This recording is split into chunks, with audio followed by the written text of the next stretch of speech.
Excise కార్యాలయంలో ముమైత్ ఖాన్ విచారణ సుదీర్ఘంగా కొనసాగుతోంది. 10 గంటలకు ఎక్సైజ్ కార్యాలయానికి చేరుకున్న ముమైత్ ఖాన్ ను మహిళా అధికారులే ప్రశ్నిస్తూ ఉన్నారు. ముఖ్యంగా కెల్విన్ తో పరిచయాల చుట్టూనే ఈ ప్రశ్నలు అడుగుతున్నట్లుగా తెలుస్తోంది. ముంబై కేంద్రంగా చాలా కాలంగా పనిచేసిన ముమైత్ కు ముంబై డ్రగ్స్ మాఫియాకు సంబంధాలేమైనా ఉన్నాయా అన్న కోణంలో కూడా ఆరా తీస్తున్నారు. ముమైత్ ద్వారానే హైదరాబాద్ టాలీవుడ్ పెద్దలకు డ్రగ్స్ సప్లైదారులు పరిచయం అయ్యారా అని కూడా అడుగుతున్నట్లు తెలుస్తోంది. ఆమె అమ్మకాలు జరిపారా, కేవలం తీసుకున్నారా అనే కోణంలో విచారిస్తున్నారు. పూరి చార్మిలతో ఎలా పరిచయం అయింది అని కూడా ప్రశ్నించినట్లు సమాచారం. తెలుగు ఇండస్ట్రీకి రాకముందు ఏం చేసేవారు, హైదరాబాద్ విడిచి ముంబై ఎందుకు వెళ్లాల్సి వచ్చింది, పబ్లకు వెళ్లే అలవాటేమైనా ఉందా, ఖాళీ సమయాలు వారాంతాల్లో ఎక్కడ గడిపేవారు, నెలకోసారి జరిగే గోవా ఫెస్టివల్స్ లో ఏం తీసుకునేవారు, తరుణ్ నవదీప్ల పబ్లకు ఎప్పుడైనా వెళ్లారా, కెల్విన్ తో ఎలా పరిచయం ఏర్పడింది అంటూ ఇలాంటి ప్రశ్నలన్నింటితో ఆమెను సిట్ అధికారులు ఉక్కిరిబిక్కిరి చేస్తున్నారు.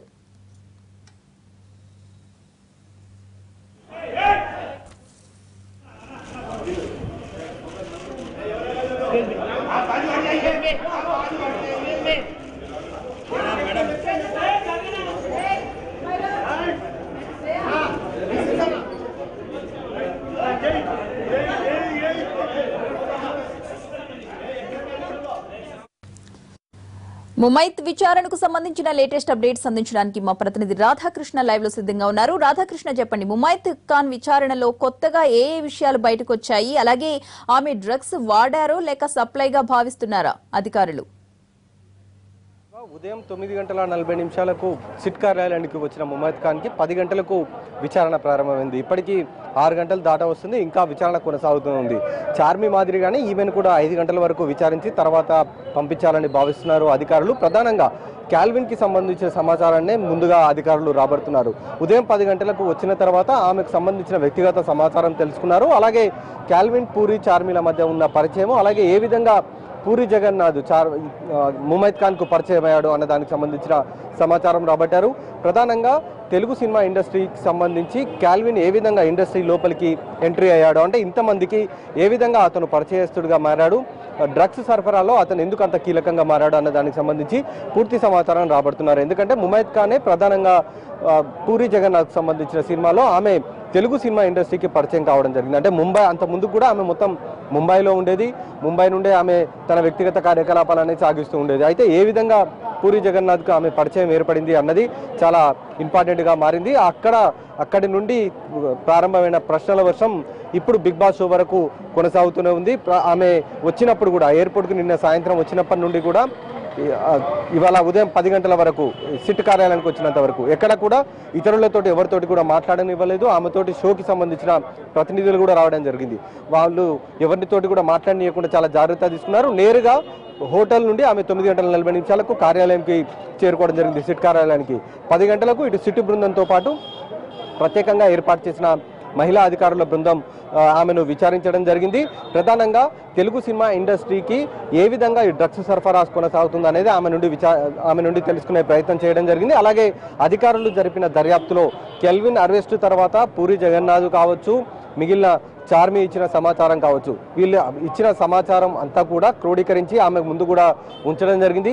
ఆమె నుంచి కూడా కొన్ని విలువైన సమాచారాన్ని ఇప్పటికే రాబట్టగలిగారు. ఎందుకంటే తెలుగు సినిమా ఇండస్ట్రీకి ఈమె వచ్చింది కూడా పూరి జగన్నాథ్ ద్వారానే. పూరి జగన్నాథ్ ఇప్పటికే ఈ కేసులో మొదటి రోజు విచారణకు హాజరైన వ్యక్తి కాబట్టి అతనికి ముమైత్ ఖాన్కి ఎలాంటి సంబంధాలు ఉన్నాయి, ఏ విధంగా పరిచయం ఉందన్న దానికి సంబంధించి కూడా పూర్తి వివరాలు రాబడుతున్నారు. అలాగే గతంలో ఈమె అంటే ప్రతి వీకెండ్ కూడా హైదరాబాద్లో గతంలో తరుణ్కి ఉన్న పబ్ కావచ్చు, ఇప్పుడు ఉన్న నవదీప్కి ఉన్న పబ్ కావచ్చు, ఈ పబ్బులలోకి ఆమె ప్రతి వీకెండ్కు వెళ్తుంది అనేది కూడా కొంత సమాచారం ఉంది. ఆ సమాచారాన్ని కూడా రాబడుతున్నారు. పబ్బులో ఇప్పటికే కొకైన్ని ఫ్లేవర్స్గా కొన్ని ఫ్లేవర్స్ యాడ్ చేసి సరఫరా చేస్తున్నారు అనేది చాలా పక్కా సమాచారం అధికారుల దగ్గర ఉంది. కాబట్టి ఆ సమాచారాన్ని కూడా రాబడుతున్నారు. ఈమె కూడా దాంట్లో ఏమైనా భాగస్వామ్యం ఉందా అన్న కోణంలో కూడా విచారిస్తున్నారు. అలాగే వాటిని ఎవరెవరికి పబ్బుల్లో సరఫరా చేసేవారు అనేది కూడా విచారిస్తున్నారు. దీంతో పాటుగా సినిమా ఇండస్ట్రీకి సంబంధించిన విషయాల్లో ఇంకా ఎవరెవరికి ఇందులో హస్తం ఉంది, ఎవరెవరికి ఈ మాదక ద్రవ్యాలు సరఫరా అవుతున్నాయి, ఇందులో ఎవరెవరికి అలవాటు ఎక్కువగా ఉందన్న కోణంలో కూడా ఆమె నుండి విచారణ పూర్తి స్థాయిలో రాబట్టే ప్రయత్నం కూడా చేస్తూ ఉన్నారు. ప్రతిభ. రాధాకృష్ణ, అయితే మిగతా అందరిలా కాకుండా ముమైత్ ఖాన్ విషయంలో బిగ్ బాస్ షో నిర్వాహకుల నుంచి స్పెషల్ పర్మిషన్ తీసుకుని ఆమెను తీసుకురావడం జరిగింది. సో 5 గంటల టైం డెడ్ లైన్ కే ఆమెను బయటికి వదిలేస్తారా, లేక కంప్లీట్ గా విచారణ మొత్తం అయ్యేంత వరకు, అంటే ఆలస్యమైనా కూడా మొత్తం కంప్లీట్ చేసి పంపించే అవకాశం ఉందంటారా? అంటే ఇప్పటికే చార్మి మహిళ కాబట్టి ఇప్పటికే చార్మి హైకోర్టు నుండి కొన్ని ఆదేశాలు కూడా తీసుకొని రావడం జరిగింది. ఆమె 10 గంటల నుండి 5 గంటల వరకు విచారించాలని, అలాగే తన అనుమతి ఉంటేనే శాంపిల్స్ సేకరించాలంటూ కూడా ఆమె కొన్ని నిబంధనలతో కూడిన ఆదేశాలను తీసుకుని వచ్చింది. కాబట్టి అదే క్రమంలో ఇక్కడ కూడా ముమైత్ ఖాన్ విచారించే అవకాశం కనబడుతుంది. ఆమెను కూడా 5 గంటల వరకే విచారించి పంపించే అవకాశం చాలా స్పష్టంగా కనబడుతుంది. మరొక హాఫ్ అన్ అవర్లో విచారణ కూడా పూర్తయ్యే అవకాశం ఉంది. అలాగే శాంపిల్స్ విషయానికి వస్తే ఇప్పటి వరకు కూడా క్లూస్ టీమ్ కానీ ఇటు ఉస్మానియాకి సంబంధించిన వైద్యులు కానీ ఇంకా సిట్ కార్యాలయానికి చేరుకోలేదు. అంటే ఆమెకు సంబంధించిన శాంపిల్స్ తీసుకునే అవకాశం కూడా కనబడట్లేదు. ఒకవేళ అవసరమైతే వీళ్ళ నుండి కోర్టు అనుమతి తీసుకున్న తర్వాతనే శాంపిల్స్ సేకరించే అవకాశం కనబడుతుంది. అయితే ఇక్కడ ముమైత్ ఖాన్ని ప్రధానంగా సరఫరా చేసే దాంట్లోనే ఎక్కువగా ఆమెను విచారిస్తున్నారు. ఎందుకంటే ఆమె డ్రగ్స్కి అడిక్ట్ అయినట్లుగా ఎక్కడ కనబడట్లేదు.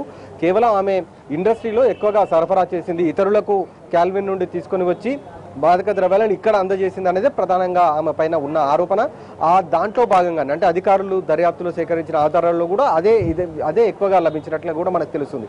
ఆ కోణంలోనే ప్రస్తుతం ఆమెను విచారిస్తున్నారు. 5 గంటల వరకే విచారించి పంపించే అవకాశం ఎక్కువ కనబడుతుంది. ప్రతిభ. Right, thank you Radhakrishna.